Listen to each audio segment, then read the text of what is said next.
Coming up, we have a fan-submitted suggestion that we are going to talk about today. And buckle up, folks. It might get pretty heavy. Hit the music.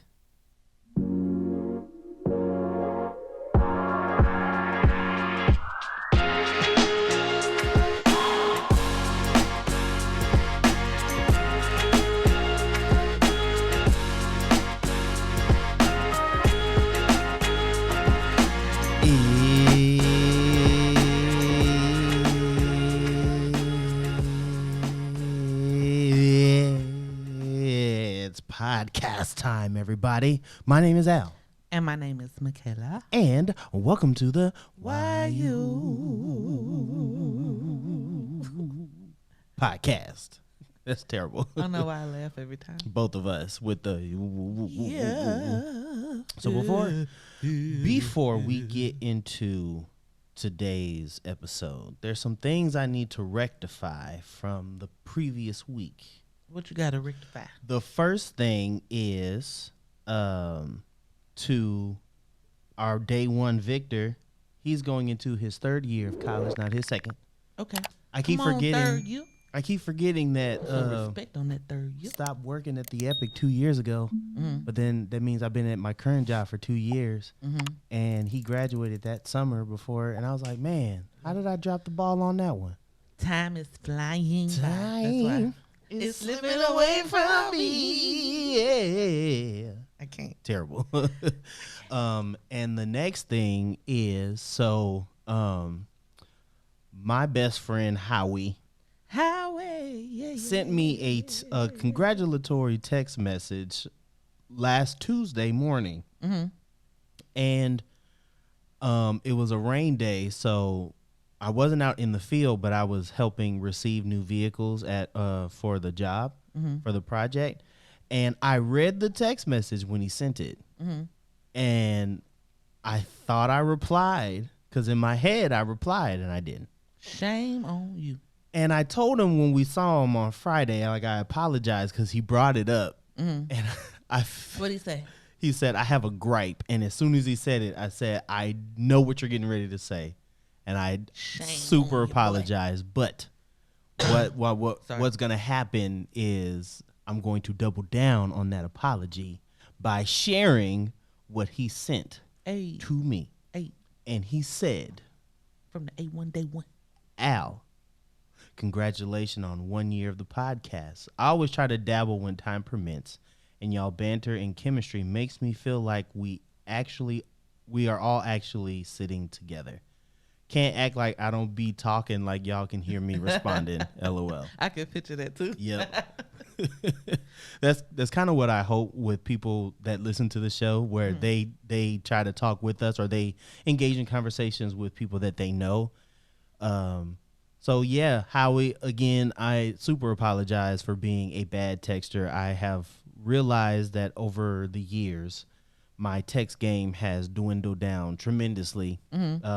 Now I'll engage in text, but if I'm busy doing something, I'll see your text message and I will respond in my mind. I will have said something very poignant and then turn around and actually not respond. So that's the old age setting in on your butt. In a week, I'll be hitting that old 3-5. June 15th. Who turning old? It's okay. You're only old as you feel. Well, then I feel pretty old because everything hurts. But you probably feel older than you are going to be. So that makes sense. It's okay. But you look good, though. Thank you. Shout out to the Fenty Skin. I hit the old self-care regiment. Yeah. And I look decent. Yes. And again, since you were doing that, let me piggyback on the piggyback. Oh. Okay. Again, shout out to all of our wonderful listeners. Wonderful. And if we because I know, since we're getting old, we sometimes forget, to throw out names and stuff like that. So charge that to our head and not our hearts. We love all of you. We do. And we appreciate all y'all for listening. Yes. And, especially all the day ones, A1s. We thank y'all for being there for us and supporting us. And even though we always talk about this particular couple on the show. I don't think we mentioned them on our 1 year anniversary show. So shout out to Dee Dee and Lewis Keys. Oh, I could have sworn we did. I know on the show before that we okay. mentioned them because we were talking about. I forgot what we were talking about. We were talking about something. Well, it was a storyline. You had mentioned that just like a general, not like a general statement, but an amalgamation of things that she had said to you through text message about the podcast, and I thought we gave them a shout out. I can't remember. You know my mind bad. That's true. It's been that kind of week. Last week was pretty rough, just in general. Those of you that are watching on YouTube, thank you very much. You may notice Kayla has on a nice shirt and jewelry set. My nice shirt? Yeah, because you look beautiful. Aww. See, I was going to put on a nice shirt, but I have on my Tennessee Titans shirt. You not saying that shirt is nice? You see, you hear the first part, and I'm getting into the most important part. Okay. Don't hear the beginning. Okay. Wait for the punchline. Got it. That's how it works. Okay. So the Tennessee Titans today just traded for one of the best wide receivers to play in the NFL, Julio Jones.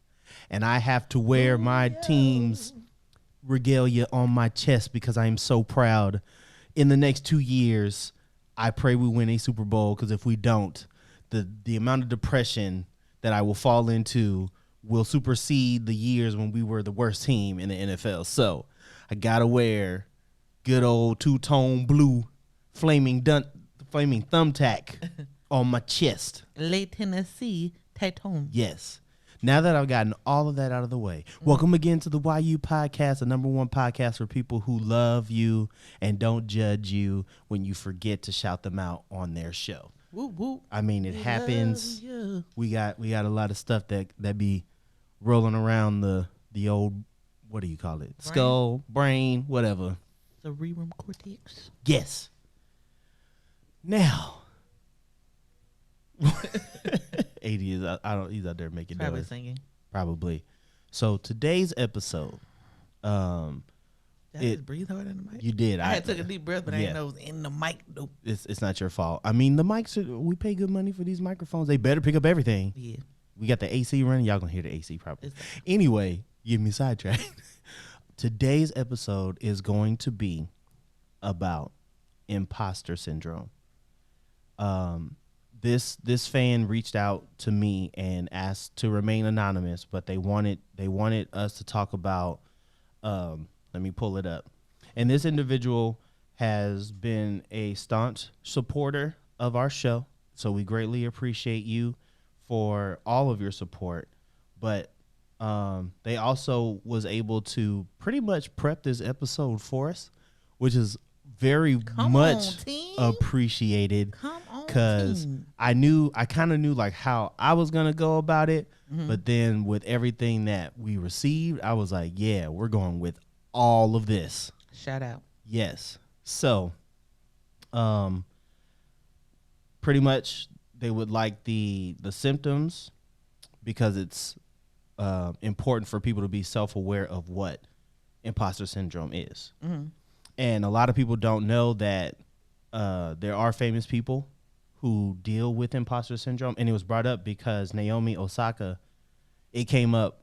I don't know if you know this, but she's the number one tennis player in the world. Well, okay, then I will explain it to the people who may not know. Right. So I apologize for. Don't be thinking I don't be reading up. I mean, I know what goes on in the news. But I know you're busy because you're a superstar stylist. So I just figured you didn't have the time. But that is on me. Caught me up to speed when it did happen. So yes, I but knew when it happened. For those of you who do not know or are busier than we are, so haven't been able to catch up to the game, she's the number one tennis player in the world, and she was having issues with the French Open regarding press.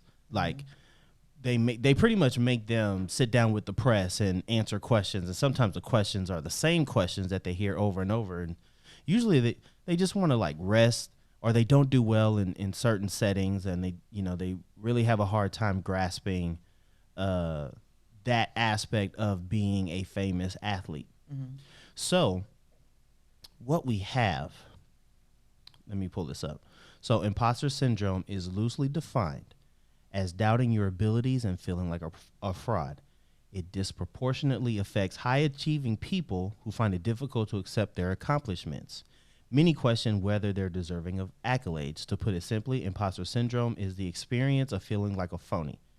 You feel as though at any moment you are going to be found out as a fraud, like you don't belong where you are, and you only got there through dumb luck. It can affect anyone, no matter their social status, work background, skill level, or degree of expertise.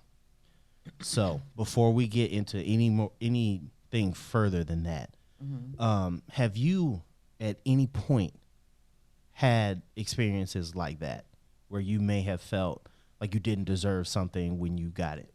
Yeah. And not even just that, because I kind of said a little bit something about it to you earlier when we were talking about what we are going to talk about on the show. I was like, even as like a skilled hairstylist, like knowing the things that I know, and like people want me to be on a bigger platform as far as like making more videos. They'd be like, you need to teach classes and do all this stuff. And it's like, okay, when I'm one-on-one with my clients, since I'm in a suite, because I like that atmosphere and stuff, having like that one-on-one atmosphere, and I'm, talking to my client about, what they need to do and things they need to know, and, they're just getting advice from me and all that stuff. Like, I like that environment, but sometimes, I admit it that, like, I get nervous if I'm doing that in front of a crowd, even though I know the things and I know the skill and all this stuff, but I feel like if I'm in a crowd, like, I'll either like, clam up or forget things, or I'll start talking and, I would assume that people don't know what I'm talking about, even though I know what I'm talking about. But I feel like, I start saying things and people be like, what is she talking about? Does she know what she doing? Blah, blah, blah. Even though I know the knowledge and I know I got the skill, but then I doubt myself. And then, if I'm put in that situation, I'm like, I don't deserve to be up here. Like I shouldn't be doing this, even though everybody around me would, boost me up and be like, no, you know this, like you're good at this. You say it all the time. And I'd be like, nah, like people don't want to watch my videos, even though people want me to do that. And I'm like, I need to be doing this.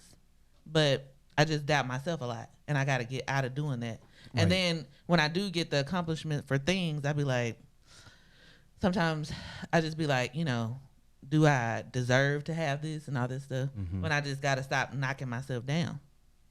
So yeah, I've definitely experienced that, not, even just now, but, in life in general, just growing up and stuff like that. So yeah. See, I know for a fact that I do, because I'll have moments where I'll be sitting in my supervisor vehicle that I just got, brand new vehicle that they gave me. Super. And I'll sit and be like, I don't deserve this. Like, I spent the majority of my time just, I would do my job and I would get my hours so I can go home. That was that. I would say that to everybody. I'd be like, they'd be like, hey man, how you do it? Man, I'm just trying to get my hours so I can go home, do my time and get home. I wanted you to be supervised. And like, when they offered it to me, I was like I did my best to run from it for a majority of reasons, but one of them being that I didn't think I deserved it. I've worked other jobs, and I've worked them at the same capacity that I've done at this job, and all it really got me was more work and less. It wasn't even more money. It was just like more stress. So the thought of being a supervisor was more responsibilities, because I'm responsible for people other than myself. And I didn't feel like I deserved it. But that really came from not just like my previous work experience, but there was a time frame, I want to say from like, my dad went to, I'd say from like 2001 until, when did we start dating? 2010? So up until about 2010, where like everything in my life, like I'd have like these small victories, but everything was just kind of like sour. Everything that happened to me was it was bad consistently. And when good stuff would happen, I would just be like, man, hey, it's not even because I deserve it. It's because it just happened to happen to me at this particular time, because right after that, something bad would happen. Or, people would walk out of my life or whatever. And it was constant. And even with us, we've been together for so long. Just last night, I was like, I told you I had to ask you, and I say this a lot on the show. I'll ask you if you love me, because I still have in my head that I don't deserve to be loved the way that you love me. And it's not that I don't show you the love, Yeah, but because you know see it all the time, but in your mind you just thinking about like past relationships and what you dealt with, and then in your mind you be like, I don't deserve this. Yeah, so. it'll be stuff that either had been done to me or I had done to somebody else, and I'll just say I don't deserve these things. And it's to be just honest and transparent, earlier today I had like a mini breakdown because I constantly feel like I am in a prison of my mind where I have this growing need to want to be out in the open and be in the front, but the thought of stepping forward causes me to revert hard inward and shut down, especially when I'm in a group. For work, we have a group text, and anytime the group text is going on, sometimes I want to respond and I will start to type something, and then I'll say, nope, that sounds stupid. I already don't know what I'm doing. Let me erase this. And it will seem like I'm not looking to engage or participate, but sometimes I don't want to look stupid. I don't want to feel, because I've said something before because I didn't know like the full scope of things, and then someone would pretty much make me feel like trash for it, and then I'm like, well, that's what I get for opening up, so let me just go ahead and close these walls back down. And I've got this, you said it too, this shield comes up when I'm in a group setting because for whatever reason I just feel like there's just judgment, and it's nothing to do with the people around me, because they're dealing with their own lives and whatever it is that they're going through. And I'm just like, if I do something out of line or whatever, they're going to judge me, and then it's going to be a problem. So let me just not even try. Let me just shut it down. And I hate feeling like that. Right. And sometimes I find that weird with both of us because it's not all the time. Yeah. And it's not always in all groups, And I remember saying this before, like, I feel like that's the kind of like the good and bad of being an introvert and an extrovert at the same time, because like we both are the same with that. Like we both can be introverts and extroverts. So like, we had a moment where we just want to be to ourselves and all that stuff, and then other times when we're in group settings, like basically quotations life of the party. Yeah. But in other times in group settings, it's like we just kind of want to sit back and chill. Yeah. So it's kind of weird because like we're both basically entertainers per se, and we don't always entertain. We don't. I think it really has to do with the environments that we step into. Because like with me and you, we already know what we're gonna do, and we know what we're gonna do because this is our show. When we go with other like-minded people, like when we would go to the game nights at Albion's house, all those people are the same as us. So we get to kind of let our hair down and be goofy and make people laugh and have a good time. That's fine. Shut up. Okay. It's going a little bit. But then you get into these professional settings, and then you're like, well, it's professional, so I can't be the life of the party. I can be kind of charismatic, but I can't. I have to be like a robot. And it sucks. But I think if we put ourselves in environments that are more conducive to who we are, that will allow us to then feel free. But not even that, because even in a professional setting, I don't want to be so, withdrawn to where I'm not being seen, because in my profession, I want to be seen. Yeah. So I don't, even in that setting, I still want to be able to be me. Yeah, no, I understand. Yeah. So I know you were saying like, we just got to put ourselves in situations to where we can shine. But even in situations when we're uncomfortable, we still need to show ourselves. Yeah. So that's where we got to get out of that mindset too. It's like, don't draw back. Like we got to really trying to step into that uncomfortable situation and realize that it's only uncomfortable because in our heads we've made it uncomfortable. We just have to be like, man, this is just nothing but an opportunity to show people what I can do. Right. I mean, that's what it used to be like when I used to go to auditions. When I first started auditioning, I sucked at it. I mean, I got kind of better because I got more comfortable doing it. But at first, I was just like, I want to book this gig. So I would go in there super anxious. And then when you're anxious and you're on camera, you could tell. It's very obvious how nervous you are. And then nothing would happen. And then it got to a point where I had to sit back and realize, like, I'm going into a room and performing for people that years ago I wouldn't have actually done. So let me go in here and do it. And then I'd go in and do it, and I'd walk out feeling great, but I wouldn't book it. That's a whole nother conversation. But whole nother story. But like, exactly. before you move on, since we're so unique, that means we're not supposed to belong anyway.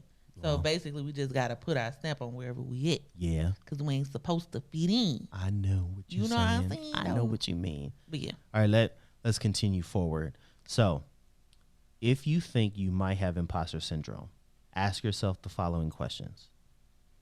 Do you agonize over even the smallest mistakes or flaws in your work? Yep. Yeah, definitely. There are so many mistakes that I make in my new role, and when I realize I make a mistake, I just sit and be like, man, this is why you don't deserve to be a supervisor, because you keep making mistakes. And one of my other supervisors had to tell me, he was like, you're not going to be perfect at this job. You have to look at it as if you're trying to eat a full-size elephant. You got to take it one bite at a time. You can't try to eat the whole thing, because then you're going to feel overwhelmed. Just one bite at a time, and then you just keep it moving, which is, that was helpful. And that goes for everything that you do.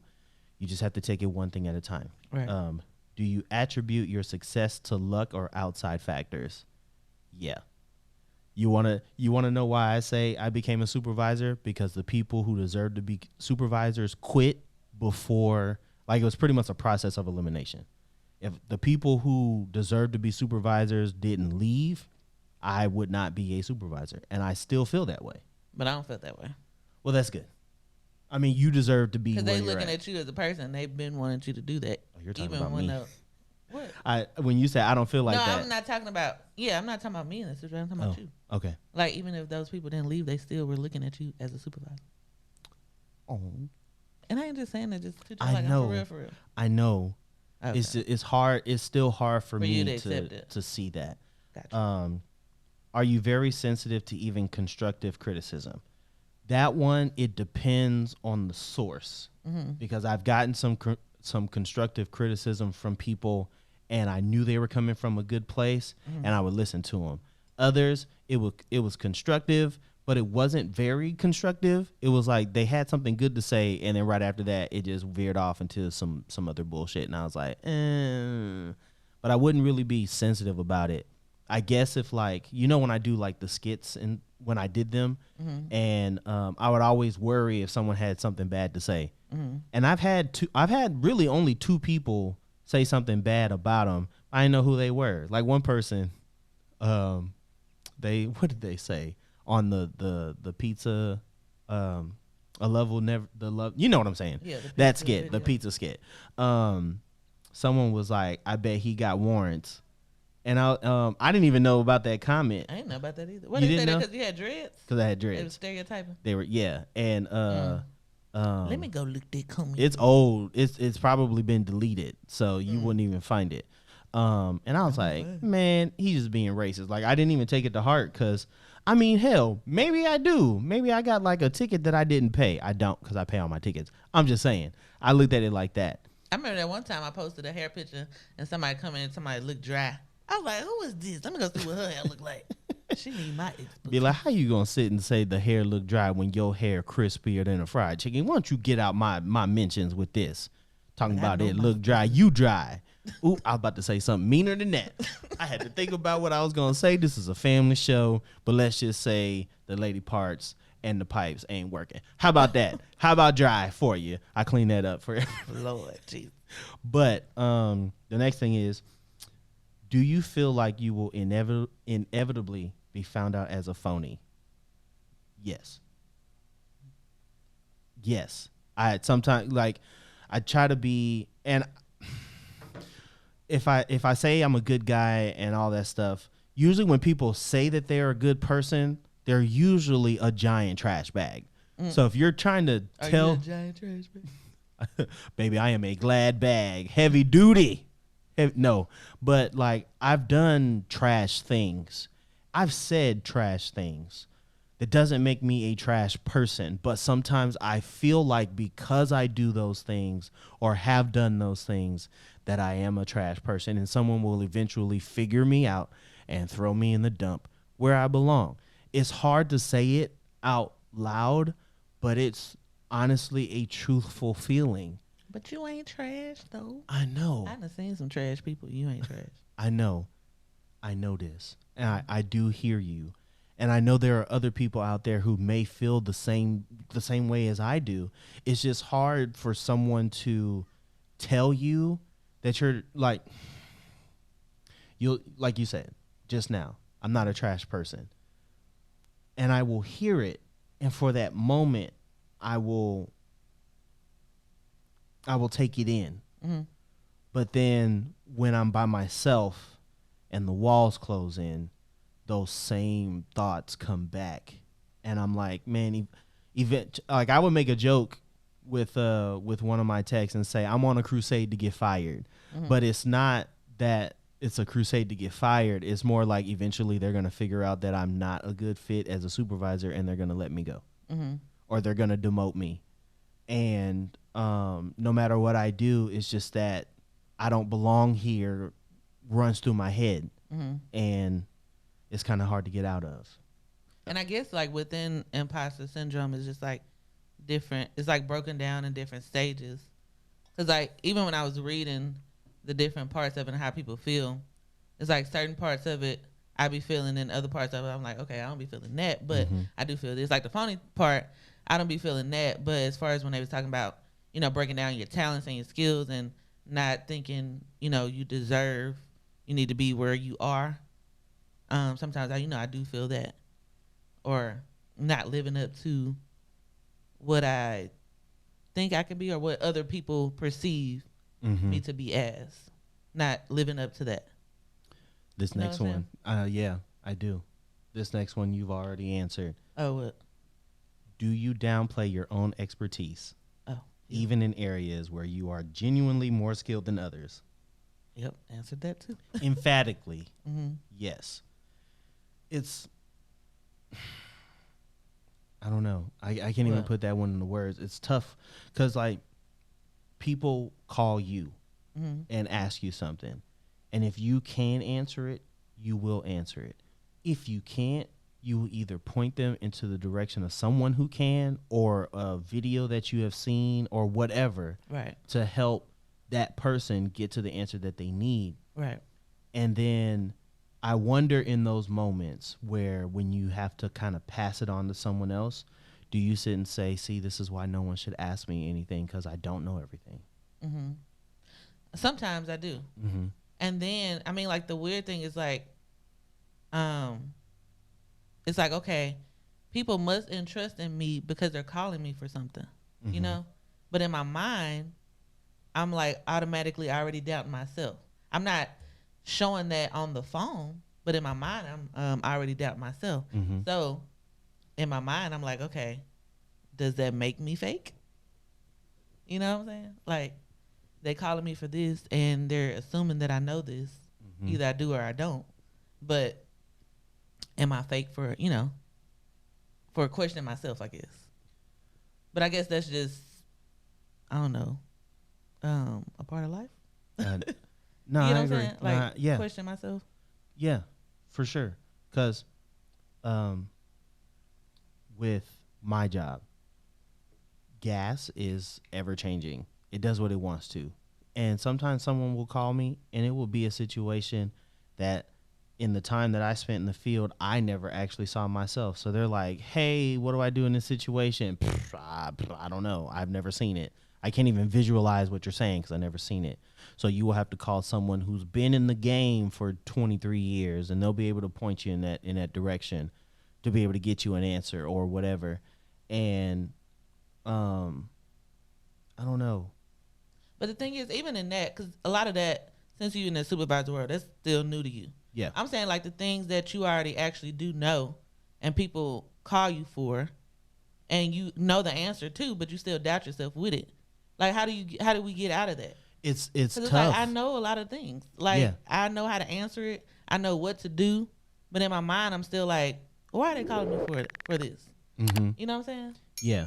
Like I know it. I've had situations in the past where, let's say I was helping someone with a short film, and we go through the audition process, and all these people come in and audition, and when they're audition, you might be looking for, can they deliver the lines? I'm looking for what type of person they are based on the conversation that they may have before and after, and their vibe, because I'm very big on being able to see through what a person, pretty much like how they present themselves. I can kind of see through it to who they really are at their core. And I've been able to break down person by person exactly how they would be if they ended up on set. And sometimes those people would end up in those projects, and all the things that I would say they were going to do, they would do it. And I'd be like, man, sometimes I wish someone would actually like listen. That's why sometimes I'll say like, but don't listen to me because I don't know what I'm talking about, because I will say things ahead of time, and then people won't listen to my advice. And then when it turns out that I'm right, I can't even say I told you so, because then I'm just upset at that point. So then I think you couple that with all of the other things that I feel, then I'm just like, no one should ask me anything, because either I don't know it or you're not even going to listen to me when I tell you what's going to happen. So what's the point of in asking me my advice when you're going to do whatever you want to do anyway? Just let me stay over here and talk crazy talk in my own head instead of you thinking that I know what I'm talking. You know what I mean? Yeah. And I think a lot of times too, like now, social media plays a big part of it. Yeah. Now more than ever. Oh man. Because like when I go back and think about it, like growing up, like I was in a lot of different programs and like different like leadership stuff, like in school or in church and stuff like that. And I didn't mind being outgoing in that time. And now like looking at it, like as I got older, what I got like a Facebook like senior year of high school or something like that. That's when I started getting more into social media and stuff. And then in college social media got more persistent. Yeah. So that's when you see the downfall of people breaking down people in a different way. Yeah. Behind the keyboard. So I would look at how people would break other people down, or how people's reactions to what they say would affect them. Yeah. And then maybe that's probably what made me clam up on like being more outgoing than what I used to be, because of fear of judgment, or like the fear of me not being able to gather the words that I want to say, or being able to articulate myself in a certain way. That probably, well, not probably, I'm sure that played a lot of part in how I feel now. So now I'm trying to like revert and rechange everything on how I felt then, and still now, so that I can get more back out into the platform and like showcasing myself and showing what I know and what I can do. Because it's like a lot of what you call hidden talents that people didn't know of. Yeah. Like a lot of people who met me in different stages of life know my different talents. So some people over here know I can sing. Some people over here don't know that. Some people over here, know I can do certain hairstyles. And then it'd be old hairstyles that people see. They be like, I didn't know you do that, girl. Or used to do that. There's like certain hidden talents that I don't always showcase. So people are surprised when they see it. And then sometimes I don't want to showcase it all the time, because I revert myself back into that introvert. Yeah. So social media definitely played a lot in that. I agree. I think social media has exacerbated many things that people are feeling within themselves, because there seems to be that idea that someone has the perfect life, because that's what they put out on social media. But then when they go home, you don't see that dark side. And a lot of people are afraid to be that vulnerable, because first of all, when you're vulnerable, in this day and age, they will rip you apart for being a human being. God forbid that we do this thing called life as humans, and damn, I got human emotions. You cry on camera. Oh my God. Why are they crying on camera? They just trying to get views. They just trying to get clout. Not even realizing whatever that person's going through, maybe they just needed an outlet and they feel like they want to show the world and just want to be open with people. But you can't even do that now because people are like, oh, they just trying to get some views. Yeah. I mean, since when, well, you know, what I'm getting ready to say probably is gonna like veer into another conversation, but I think tears have become associated with you know, when we see the racist videos, and I don't want to bag on white women, but it just happens to be white women in some of these videos that end up crying. And what happens there is when the cops show up to make the situation worse sometimes, and the woman who has called the cops starts crying, then it becomes, oh, now here come the waterworks. And you know, and it kind of, I don't want to say that is the one thing that's one thing. It's not the thing that has caused people, when you cry, to then be like, oh, you're not crying because of you're actually like hurt or the situation is actually dire. You're doing this because you need to embellish the situation in your favor. So when people, like in some of my previous relationships, when I cried, it was met with apathy, or it would be like, what the hell are you crying for? Like, you're a man. Are you telling me, are you showing me something else, or are you a man? And that's why sometimes, even with you, I'll be afraid to cry because I got dumped on so much back then. So anyway, I didn't want to have it veer in that direction, but I 100% agree. Some people do, like, they'll be talking about their mental health, and you can't control when you cry. Sometimes you can try to hold it back, and it still happens. And the moment people see that, they no longer respect you. And it's I don't know. Right. Some people, not all people, but no. Majority now.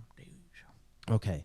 So we're going to go into some causes. Okay. We know that certain factors can contribute to the more general experience of imposter syndrome. For example, you might have come from a family that highly valued achievement, or had parents who flipped back and forth between offering praise and being critical. We also know that entering a new role can trigger imposter syndrome. For example, starting college or university might leave you feeling as though you don't belong and are not capable.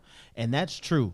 Anytime I would step into something new, like when I say this to you a lot. When I first got to KD, I couldn't do anything because I was afraid someone was going to figure out that I sucked as an artist, as an actor, as a person. And I did not want to put myself out there. If we had to do something in front of the class, I never went first.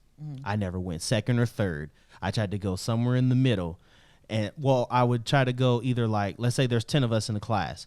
I would try to go like seventh because I didn't want to go first, and I didn't want to go last because if you go on last, there's pressure to you know, perform at your best. So I would look and be like, okay, let me get up now because now no one cares. And then I'd sit down and huddle under my jacket and just hope that I could make it through the day. And anytime it's a new situation, I'm like, yeah, I don't belong here. Like, there's no reason for me to be here. Someone else should be in this spot. Oh, you were thinking? I had adjusted my seat so you. Because I was like into it. I was listening to you, and then you stopped. Oh, my bad.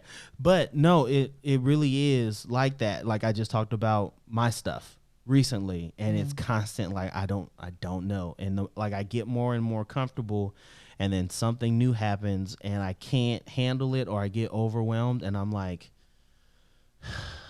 I try to take a breath, but it's just constant. I don't belong here.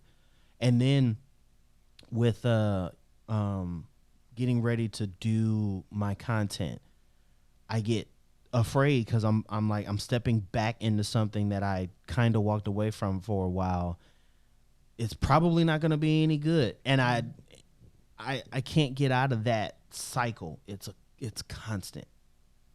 And I don't understand now it. that I'm thinking about it too, like as we're breaking down the definitions of imposter syndrome, like I wonder if that like goes into parenting too. Cause like sometimes, you know, as a mom, I be thinking to myself, I don't know what the hell I'm doing. I'm just like doing it day by day. Am I doing it right? I don't know, but it's working so far. And I wonder if that goes into imposter syndrome too. Cause it's like, you know, you do certain things and you be like, dang, or some, it's like if somebody looking at me, like thinking I know everything about momming, cause I don't. Like, you know what I mean? Momming. I love that. I know, right? Parenting, momming, dadding. Like I'm wondering, like, you know, are people looking at us like that? I wonder Or that too. you know what I'm saying? Yeah. But like, cause you still question yourself. Everybody question themselves. Cause it's like, we don't know what we doing. We just doing what we can. As long, well, first, I hear you, because I feel the same way too as a dad. I wonder if like sometimes I'm hard on him because I know I gotta be, but sometimes I wonder, am I too hard on him? Do I need to ease up? And then when I ease up, am I easing up too much? Like, where's the balance? But I mean, but I don't know if that's imposter syndrome or just parenting. I think because we're gonna be feeling that forever. I Like, think so. am I doing it right? And then when we see him grow up and do all these amazing things, yeah, this my boy. We did like, it right. yeah. As honestly, as long as he's not hurting, like we're not putting him in a position to hurt himself or to be confused. Like we do talk to him about his actions, and stuff like that, and if he's in trouble, why you're in trouble, and all that. Instead of just beating him and saying go to your room and think about what you done, be like, I don't know, you just beat me, like I don't understand. He do get popped, but he get popped with an explanation. And even now, like it's been less pops, because we're more sitting down and talking too. But we'll give them like 7, 8, 9, 10 chances before it gets to actual, like, it'll be like, okay, now you're doing this on purpose. Now you know you can push the limits, and you keep pushing the limits, and we can't continue to let that happen. Right. But no, I don't think it. Well, I don't want to say it doesn't. I think it's kind of like go into the category of imposter syndrome, but it's also parenting at the same time too. Yeah, that makes sense. I mean, it's a good question to ask because sometimes it's like you don't know. But I mean, there's more things that we can get into that will help continue to decipher what it is and determine if it does kind of bleed into your feelings or our feelings or anyone's feelings as parents. Right. So there are different types of imposter syndromes. So it says imposter syndrome can appear in a number of different ways. A few different types of imposter syndrome have been identified as the perfectionist. Oh boy, just right off the bat, we just jumping right into something that I feel and you feel too, because that perfectionist. And those of you that are perfectionists, let me tell you something. I'm sorry. It's a struggle. The struggle is real and it's constant. You feel me? Okay. Perfectionists are never satisfied. Never be satisfied. And always feel that their work could be better. I'm like, I feel my throat tightening up because it's like, this is you. Yep. Rather than focus on their strengths, they tend to fixate on any flaws or mistakes. This often leads to a great deal of self-pressure and high amounts of anxiety. I don't need you to read me like a book, okay? I am not a novel. I don't appreciate being read like this. I mean, you kicked your feet up by the fireplace with some hot cocoa and just read me for filth, okay? Because you know that's me all the time. Babe, I could have did that right. Yeah. Oh, I could have did this so much, but everybody love it. But nah, this the one little piece right there. I could have fixed it. Like that the one time I got to perform at the Comedy House, and I knew I did a good job, but I was like, man, I could have said that. Oh man, like all these great ideas coming up now when the lights aren't on, and I'm like, it's like it could have been better. Singing a song, oh man, I should have did this note. Oh, I should have did this right here better. Oof. Next one, the superhero, because these individuals feel inadequate. They feel compelled to push themselves to work as hard as possible. Man. Superhero. The next one, the expert. These individuals are always trying to learn more and are never satisfied with their level of understanding. Even though they are often highly skilled, they underrate their own expertise. You know what? That's kind of true with me too, because you know when you be like let's go back to the doing the videos or doing the classes. He was like, you need to teach these classes so that more people can learn things. For example, like when I twist hair, he was like, you need to do a class on doing twisting, so that your clients who are always asking about stuff, they can learn. And I'm like, well, let me do more research on this so I can set this up the way I wanted to and all that stuff. But you it. So just teach it. And then I'm thinking of all kind of excuses like, oh, I need to have this set up first and this, and you was like, you got all the tools. I just got to do it. Yeah. That's the expert in me. Like, I always thinking I got to do extra research to have it perfect. Yeah. And it's tough because you don't want to, there are people out there that will dissect everything you say. Right. Ooh, so she got it set up like this. Oh, she could have did this. What kind of food they got? Oh, this food ain't. It's like, so it's like, instead of looking at what you know and showing what you know, you're like, I need to know everything about this topic before I open my mouth, because I don't want anybody to say anything about what I got to say. They need to just nod their head and clap and agree. I 100% understand what you mean. Whenever I need to say something, like I've been having this thing about writing emails. First of all, in a professional setting, I hate writing emails. Point blank, period. If you ask me to write an email, I will ask you to tell me exactly what you want me to say, because I have no idea what I need to tell people in an email. I would rather tell you to your face or on the phone. But if I have to send it in electronic mail, I would rather pull my toenails out one by one as slowly as possible. I would rather do that. It would be much better for me to do. And I had that happen. I needed to send an email to somebody, and I asked my field manager, who asked me to write the email, exactly what I was like, give me the bullet points. I will gussy it up and make it all pretty because I can use words. And they ended up writing the email for me anyway. And I was like, you didn't have to do that, but thanks, because I appreciate it, because I did not want to send this. I did not want to send this email at all. But I said all that to say that I agree with what you're saying. Yes. Okay. One more thing. Yes.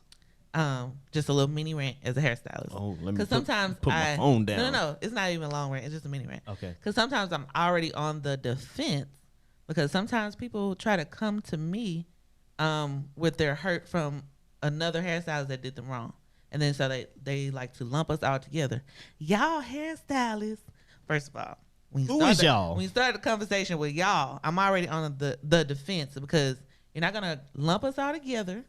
And I'm not going to have you come into my chair and down another hairstylist. Yeah. That's in the past. Yeah. You right here with me. This is what we're going to do with me and in the future. Because you're not finna down somebody in my chair. We just going to do what we're going to do in my atmosphere. Exactly. And that particular stylist, however they did it, that was, okay, I got to say this too. So my issue when it comes to people who sit in your chair is, if they know right after you turn them to the mirror or hold, however it is, when you do the big reveal and they get to see how it looks, if you know you don't like it, why are you then willing to take pictures and then leave without getting anything fixed? Right. You're just willing to take what you get and then leave the atmosphere and then send this text message. I don't really like it. It's not anything that Kayla or any other stylists have done. That's you being afraid of confrontation. Right. That's why I always tell people, if you don't like it, do not be afraid to hurt my feelings, because I want to fix it right now. Yes. I don't want you going to bash me nowhere else. I don't want you trying to go and mess it up at home and then be like, this stylist did this.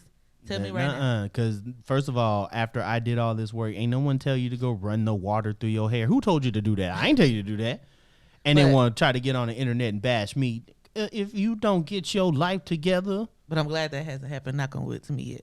Which is another reason why I have a lot of loyal, faithful clients that keep on coming back. Because if we got a problem, we're going to fix it right then and there. Well, they keeping us in business, hon. Look at all this fancy equipment that Kayla helped get with her fantastic clients that continuously book and pre-book. Well, they can't pre-book now because Kayla opened her books once a month. But she all like, this is for you. Let me shut up. All right, the next one, the natural genius. These individuals set excessively lofty goals for themselves and then feel crushed when they don't succeed on the first try. Damn. Can you feel it? First you don't succeed. Have you ever that? Like, and I'm notorious for this, and you call me out on it. Yeah. I'll have like big lofty ideas and dreams of what skits would be. Yeah. And then if I don't have one prop for that one skit, I'll never do it. And I always tell you, it doesn't have to be perfect. Just put the content out there. People are wanting the content. Put it out there. He's like, no, I gotta have this right here. Yeah. I mean, yeah. And I'd be like, boy, stop. I'd be wanting what I see in my head to come across when I put it out. And when it doesn't happen like that, I'm like, no, I don't want nobody to see it. Because what's in here has got to be the way I see it. Because if it's not, then I will pick it apart. Mm-hmm. And then I will agonize over it. And it goes back into that perfectionist comparison thing. Yes. That gets on my last final nerve. I'm like, stop comparing yourself and just do you. I don't know how. I know it's hard to say. We said that on the last episode, the episode before last? Yeah. We be giving each other the same advice that we need to take ourselves. Mm-hmm. But I'm going to still give you that advice.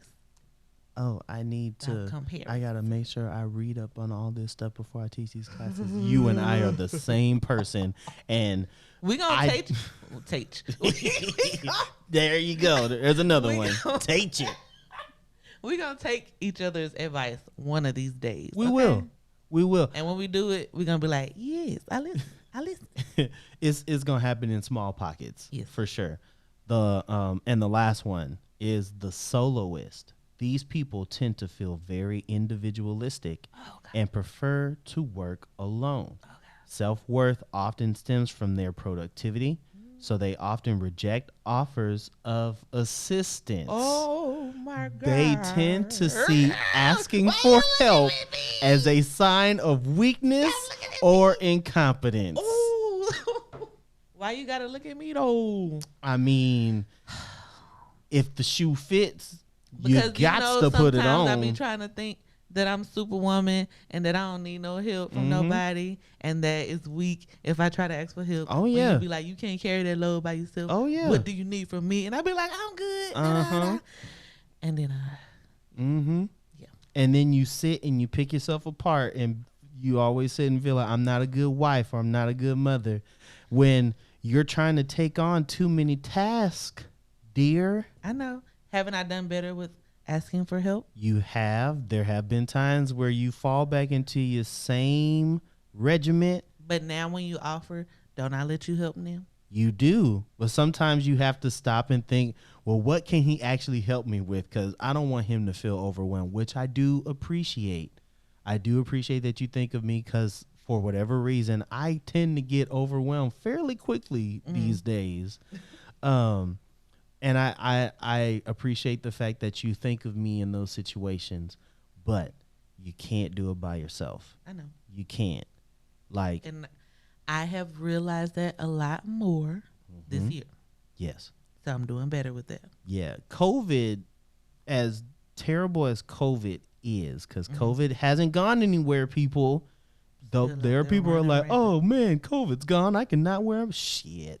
Right. Put that goddamn mask on. Put it on. Anyway, but for a lot of people, it helps like when you're forced to be stationary for a long period of time. It forces you to think about where your shortcomings are, and you can either do something about it or they get worse. And I think in that situation for you, you saw it and it was something you would make a point of emphasis on to fix. Now, sometimes I have to ask you what you need help with because you won't ask me for things, which is, that's something that you have to work within yourself. And that's probably why I've done better with writing things down. Because in my head, sometimes I'll be like, I don't even know what I need help with because I got so many thoughts in my head. And, when they be mumbo jumbo, see, I can't get the word out because it's mumbo jumbo in my head too. But when it's like a collection of all these things in your head, you don't know where to start. So I'm trying to like decide to myself, okay, where do I start myself? And then how do I delegate it for other people to help me once I realize what I need help with? So yeah.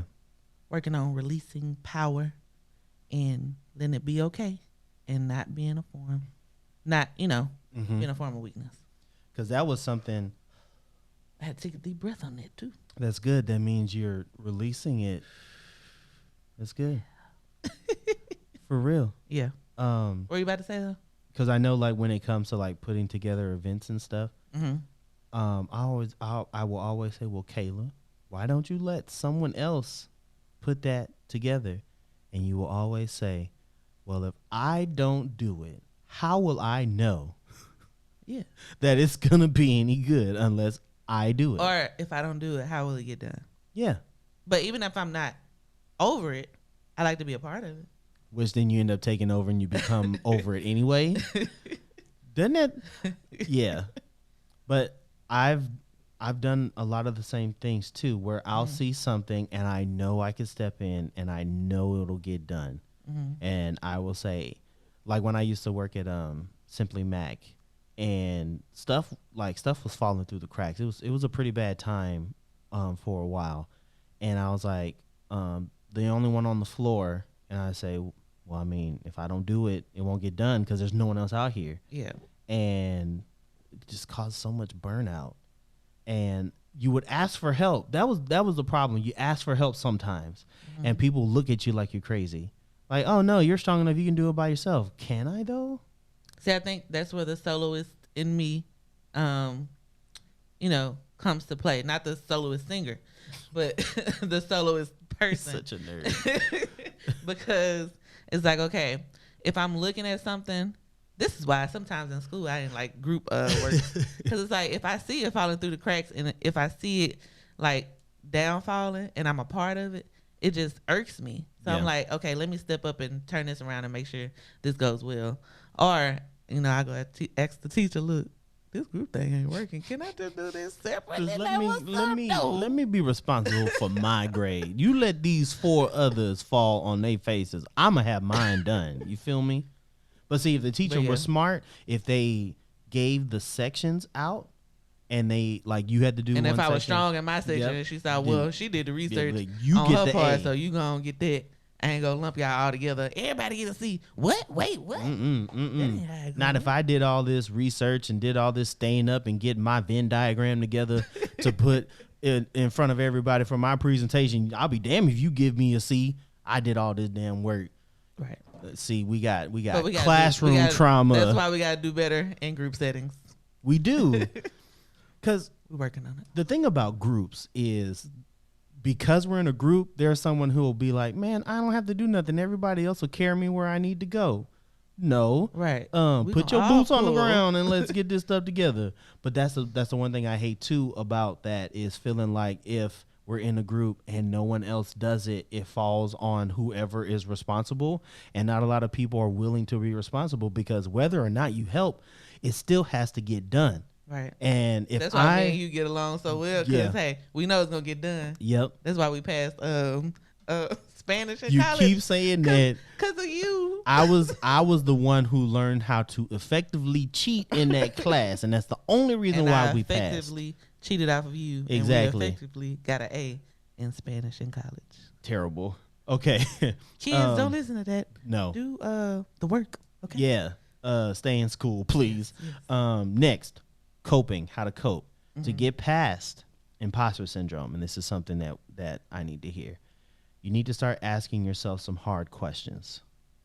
They might include things such as the following. What core beliefs do I hold about myself? That's a hard question, because I don't know if I know. Excuse me. And I think that's something that I need to what actually core sit beliefs down. do I hold about myself? What core beliefs do I hold about myself? Like, what do I believe within myself? I believe so. Okay. Core beliefs. We'll probably have to look at like a definition of core beliefs, but Like, what's your core beliefs? I don't Do know. you believe that you're talented? No. But you are. I But hear you don't say believe the core beliefs because you are talented. that. Thank you. I appreciate that. I have been told by others that I am talented and things, but sometimes. Do you believe you're a genuine person? Um, Sorry, I cut you off. You was about to say sometimes. I don't remember because now I have switched to answering your question. My brain started trying to find an answer. Okay. What was your question again? Do you believe you're a genuine person? I don't know. I So honestly a lot of things that people believe in you, you don't believe in. No. For instance, you will say that I'm a genuine person, but am I being genuine because I feel as though it will make you love me more? So See what I mean? So you saying you trap me into loving you? Yes. Wait a minute. So that's about to Well, be a okay, whole nother no, okay. conversation. So the thing about that is that, and I think I have mentioned it before. I do sometimes feel like I try to do things to keep you from leaving me because I have relationship abandonment issues, and I am afraid it does. But I am afraid that I will do something or not do something that will make you leave me. So I try to be, I try to overcompensate in our marriage. I mean, you could say that with us dating, you probably had imposter syndrome. That in your mind, you probably was like, okay, I'm gonna put this up so that she can fall in love with me. But technically, I didn't fall in love with the imposter side of you because I saw through it. Because I called you out on your stool. Okay. So technically, you can say that you tried to draw me in with the imposter syndrome, thinking that I will fall for the okie doke. But then I saw right through you, and then I called you out. But I mean, I don't think I ever it wouldn't have been something that was a conscious decision to do. It would just kind of it's not like a bad thing because it's not like you were trying to trick me or anything like that. You were just trying to put your extra 10 best foot forward so that you wouldn't trip up basically. Yeah. Because of all your past trauma. He's like, okay, I'm gonna make sure I'm doing right by her so that she won't leave me basically. Yeah. So. And I mean I still do even though we in this thing for a while and not for a while.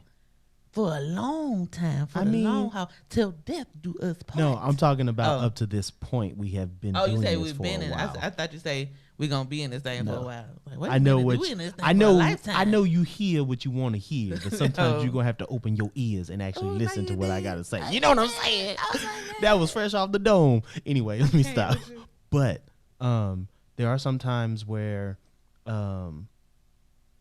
just yesterday, and I said this to you. What? Okay, little backstory for you guys. So I want to do some retail therapy because retail. Shut up, shut up. So for the month of June, my paychecks are basically if you don't shut up, because now I feel like I'm gonna start putting words together and it's gonna be bad. Anyway, basically all of my paychecks for the month of June is mine. There's no big bills coming out of it, so I can enjoy it.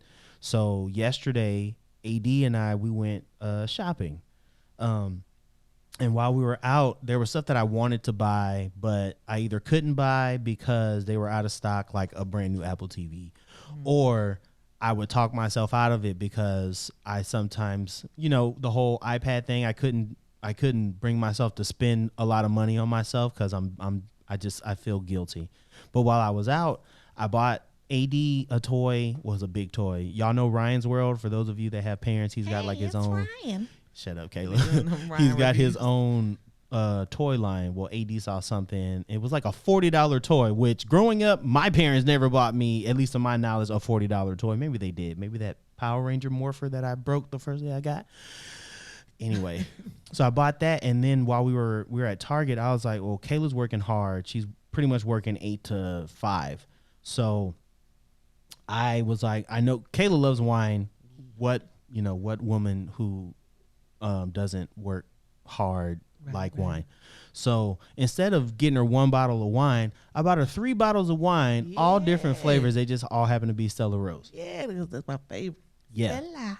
But I was doing in my head, I was like, okay, if I do this, Kayla will see, one, I see how hard she works, but that means she knows that I'm thinking about her all the time, and that just means she'll love me more, so then she'll never want to leave me. And it wasn't a conscious thing. Yeah. But after you got home and you saw it, I was like, I know why I did this. I mean, the look on your face and the feeling you had afterwards was great, but it was like, okay, that's, another year or two towards us staying together. I don't know, like it's that because type of thing. Stella. Yeah. And then I bought the Epsom salt so you could soak. Mm-hmm. And it was like small things like that. It's just like I was like, oh, he loved me. Yeah, but on the back end, in the back of my head, it's she gonna stay with me. Like there would be no reason for her to leave me if I do this stuff. You know what I mean? And it's not a conscious thing. It's just coming from a place of previous hurt. And I don't know how to mitigate around it other than bribing you. I was about to say, but it's not a bad way to think. And then I don't take it as a bribe because I can't be bought first about. Okay. Shut up. Because I'm a prize already. Boom, bam, boom. Thank you. Anyway, let me stop. But it's just like little things like that. I appreciate it. And even though it comes from a place of you were hurt in the past, you still bring it as love within our relationship. Yeah. Because you like to see my reactions and just how I feel. It also, I'm going to get to the rest of this, but this is a really good conversation. I had mentioned I was reading this book for a while. I would grab it. It's in the closet, but then I have to stop and I don't feel like getting it. But it's pretty much talking about shut up.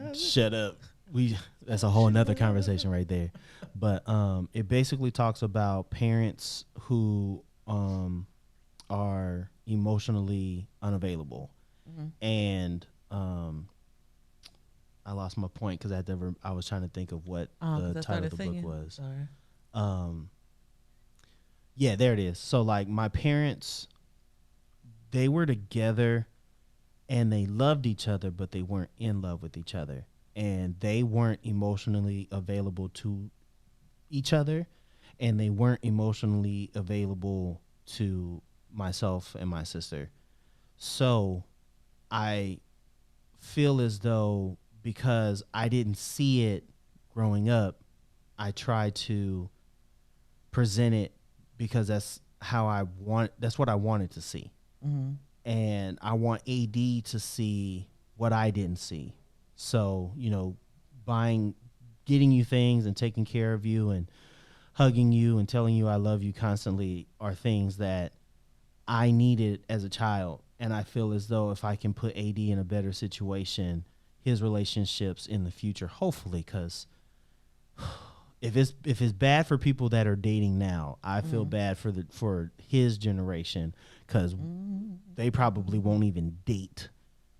I don't know. It's gonna be pretty. We're just gonna make sure he got the tools he need to treat that person right. I gotta keep him. I gotta toughen him up. He can still be sweet, and he can still be gentle, but he's got to be strong. Yeah, he's got to be strong. You ain't gonna push over my babies. What you ain't gonna do? You gonna take off your shoe and be show up at the girl's house? How dare you break my son's heart? How dare you? Who do you think you are, little missy? Thinking you can break his heart? Who are you? Thigh pocket. Don't play around my son. Okay, it's what you're not gonna do. Let me finish. Okay. There's still a lot that we haven't even touched on yet. The next question is: do I believe I am worthy of love as I am? You just answered that, really. I did. In the last thing. And the reason why, because of past traumas. Yeah. But you are deserving of love. Thanks, Kayla. That's why I try to show you that and then try to make sure you know the reason why. Yeah.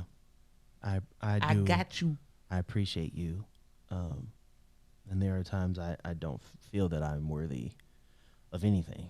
And the last question is, must I be perfect for others to approve of me? Yeah. I can relate to that too. Even like growing up until now, I always felt like I had to be perfect to be shown love, even though that didn't have to be the case. But in my mind, I'm like, oh, this has to be perfect so that people can praise me for this. Yeah. So that I can feel happy about myself. And then that can break you down even more. So that's something I'm still working on.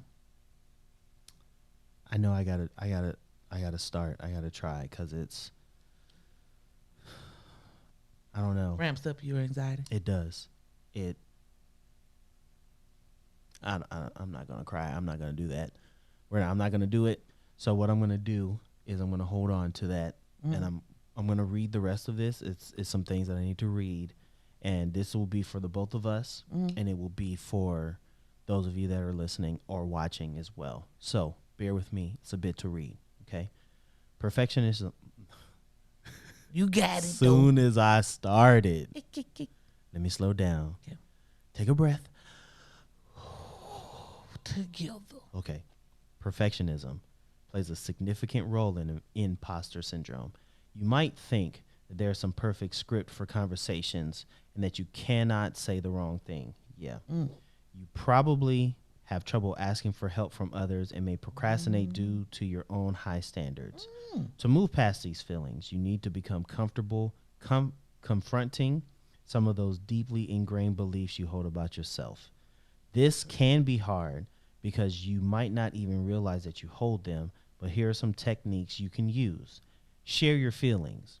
Talk to other people about how you are feeling. These irrational beliefs tend to fester when they are hidden and not talked about. That's true. Focus on others. While this might feel counterintuitive, try to help others in the same situation as you. If you see someone who seems awkward or alone, ask that person a question to bring them into the group. As you practice your skills, you will build confidence in your own abilities. Assess your abilities. If you have long-held beliefs in your incompetence in social and performance situations, make a realistic assessment of your abilities. Write down your accomplishments and what you are good at, and compare that with your self assessment. Excuse me. Get it out, Dill. I know. Take baby steps. I mentioned that. Don't focus on doing things perfectly, but rather do things reasonably well and reward yourself for taking action. For example, in a group conversation, offer an opinion or share a story about yourself. Question your thoughts. As you start to assess your abilities and take baby steps, question whether your thoughts are rational. Emphasis on rational, by the way. Rational. Does it make sense that you are a fraud given everything you know? Stop comparing. Come on. Say that again. Say it again. Oh, such anger. Stop comparing. Thank you. Every time you compare yourself to others in a social situation, you will find fault within yourself that fuels the feeling of not being good enough or not belonging. Instead, during conversations, focus on listening to what the other person is saying. Be genuinely interested in learning more.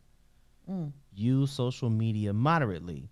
We know that the overuse of social media may be related to feelings of inferiority. If you try to portray an image on social media that does not match who you really are, or that is impossible to achieve, it will only make your feelings of being a fraud worse. Stop fighting your feelings. Don't fight the feelings of not belonging. Instead, try to lean into them and accept them. It's only when you acknowledge them that you can start to unravel those core beliefs that are holding you back. Refuse to let it hold you back. No matter how much you feel like you don't belong, don't let that stop you from pursuing your goals. Keep going and refuse to be stopped. I hear him whispering through the door. No, son, we're almost done. How did he open that? I locked that door. Yeah, we are. I mean, you can lock it from in there. Go back. Close the door. Love you, buddy. We almost done. Thank you. Okay. Remember that if he did. He was like, y'all want me to leave? I'm going to leave. Okay. Remember that if you are feeling like an imposter, it means you have some degree of success in your life that you are attributing to luck. Try instead to turn that feeling into one of gratitude. Look at what you have accomplished in your life and be grateful. Gratitude is the key when it comes to imposter syndrome. All that was so real. Everything hit home. Everything. What? What you thinking? Yeah. Because everything hit home? Yeah. Yep. Every single bullet point turned to something that, well, both of us deal with. Still dealing with. Diddly. Wow. To the, hold on. Got the burps, yo. Anyway, to the individual who not only gave us that topic, but provided us with everything that we needed for today's episode. Yes. Thank you so much for that. It was very detailed, very spot on. I do wish I knew where it came from so I could cite a source, but I do not have that information at the moment. I might reach out to them so I can put that in the description so that whomever wrote it can get their proper credit for. If it was you that wrote it, wow. Got me over here reassessing my life. Yeah. Things I got to change, man. Yeah. Good stuff. It hits home because all of it was it was saying stuff to me. Now there are the different types of imposter syndromes that we touched on, and we pretty much pointed out the ones that that pertain to us as individuals. I hope that if there's anyone out there who had been feeling kind of what I had been feeling, or Kayla has been feeling, boy, what happened to my English? I hope that today's episode was something that will help you move forward, because one thing about us is that we are always moving forward, regardless of the things that have happened to us in our past or things that are currently happening to us in our present. We know that the future is always brighter. So we try to inspire people to continue to move in a direction where better days are ahead. So to our anonymous friend, you have helped me today tremendously. There are questions that I need to ask within myself as to why I feel the way that I feel about myself. And you get a digital hug, an air hug from me. Air hugs.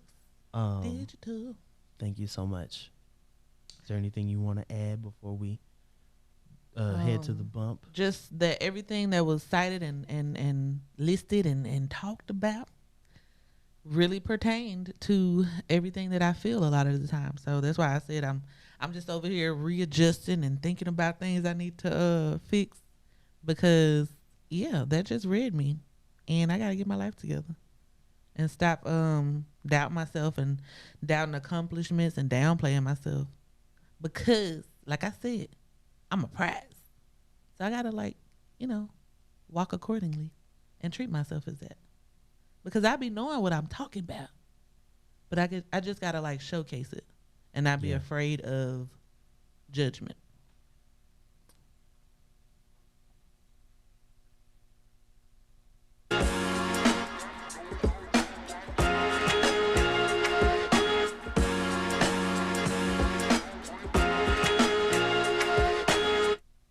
Man, I don't even know what to say.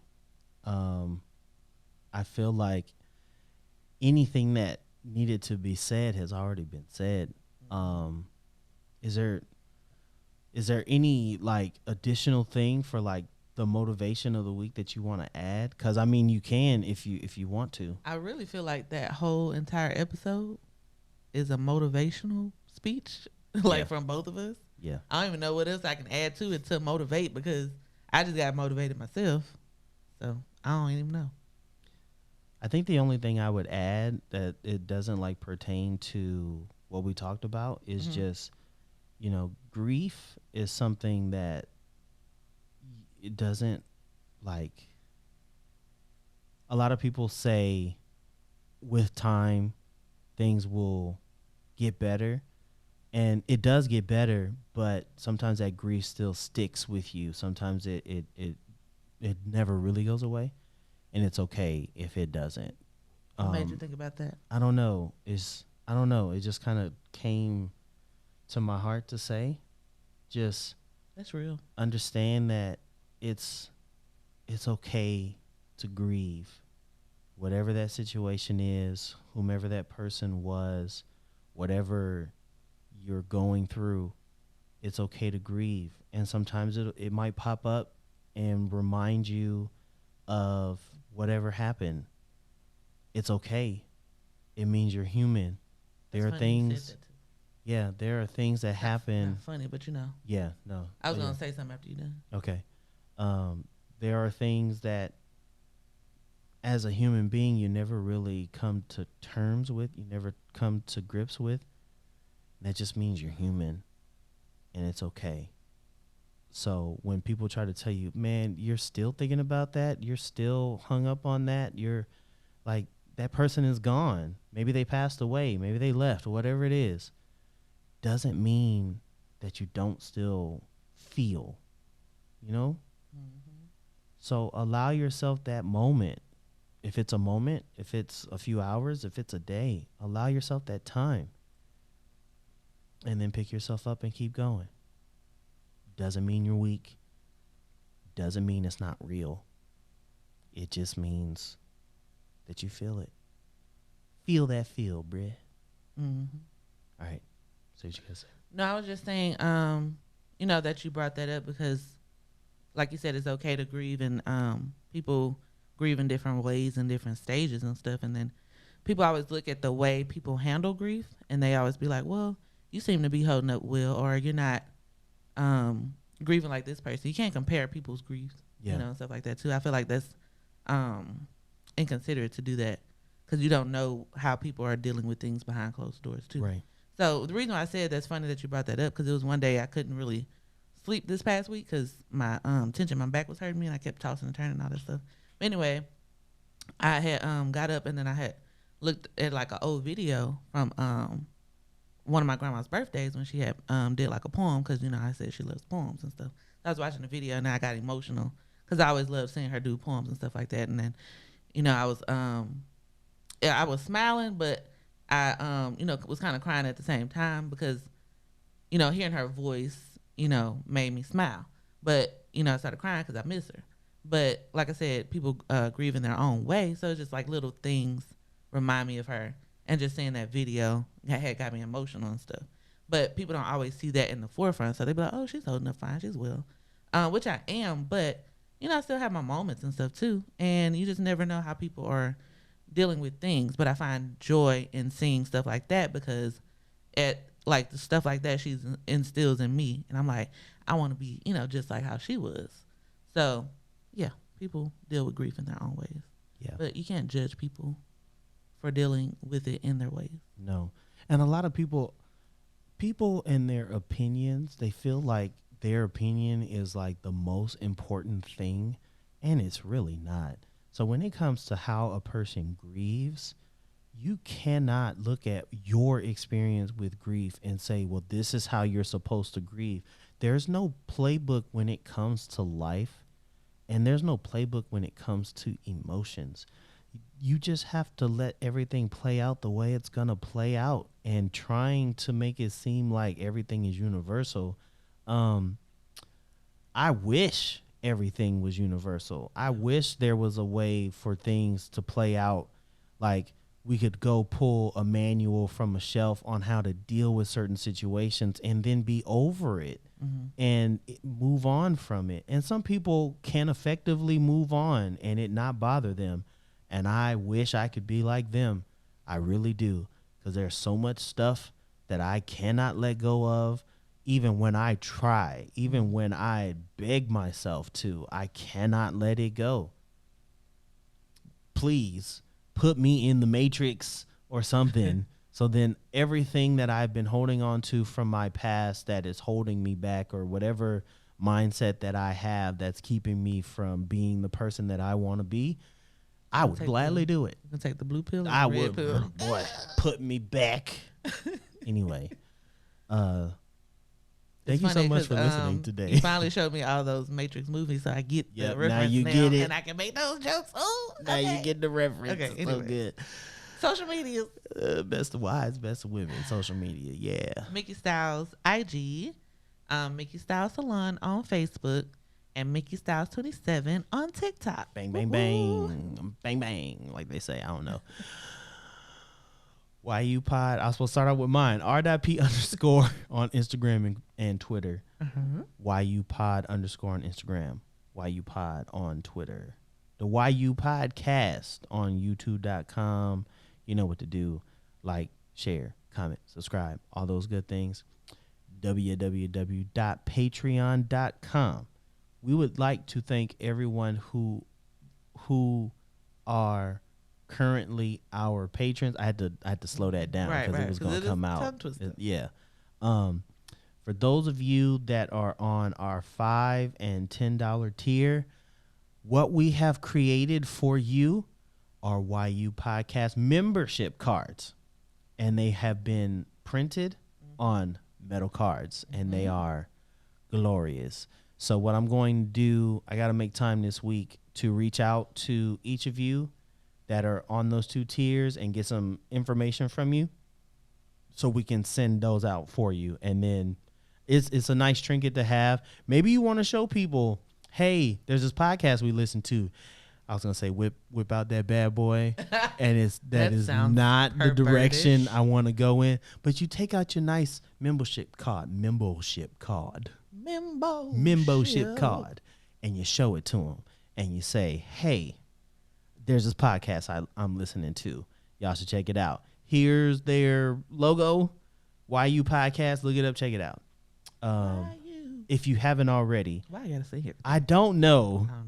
But if you haven't already, please consider being a patron on our Patreon page. We have a $3, $5, and $10 tier, and it would greatly help us out. Yeah. That's all I want to say about that. Yeah. Let's I feel enlightened, but I also feel drained. It's an emotional episode.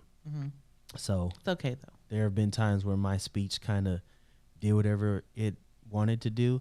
I feel like I'm getting ready to apologize for not being perfect, and that's something I need to work on. Just talked about it because I was getting ready to apologize for those things, but those things happen, and I have to accept the fact all the time. that I don't have to be perfect all the time. Right. You're absolutely right. So I love you because I love you for your imperfections. Exactly, and I love you because of your imperfections, and I love you because you love me because of my imperfections. Hey. So, to everyone who has what? I don't know.